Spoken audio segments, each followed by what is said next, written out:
Βίας χαράς είναι ο αθλητισμός. Βία συμφοράς είναι ο ρατσισμός. Όταν κάνεις μόνο σπορ, τότε απλά ασκείσαι. Αν συναγωνίζεσαι με άλλους, τότε αθλείσαι.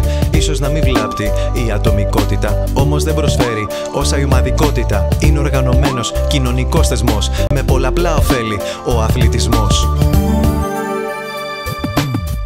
Άμα νιώθεις μόνος και αποκλεισμένος, αν κάποιες φορές για άλλους νιώθεις μένος, σε λάθος μονοπάτια μην το αφήσεις να σε βγάλει.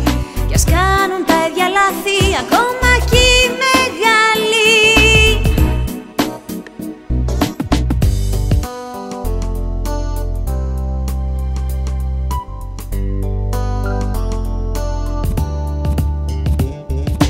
Μην κοιτάς εμφάνιση, κύλα, ομιλία, περπάτημα, καταγωγή και χρώμα, στα λάθη ψως ανάστημα. Μη σε βάζει κάτω ούτε η αναπηρία. Η διαφορετικότητα δεν μας στερεί ευκαιρία. Αθλητής σημαίνει να αγωνίζεσαι όταν πέφτεις, να νικάς τον πόνο, να είσαι αληθινός ηγέτης. Μέσω συνοχής είναι ο αθλητισμός. Είναι γνώση, αγάπη και πολιτισμός.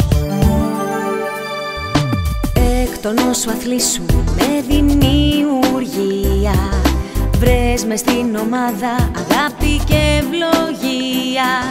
Οι προκαταλήψεις μη σε διαφθείρουν, ρατσισμός και βία μη σε παρασύρουν.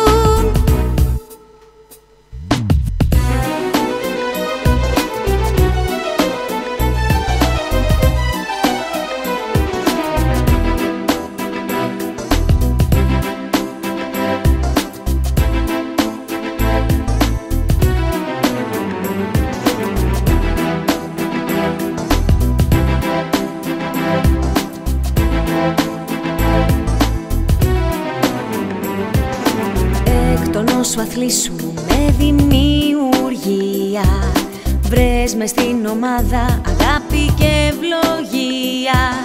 Οι προκαταλήψεις μη σε διαφθείρουν, ρατσισμός και βία μη σε παρασύρουν.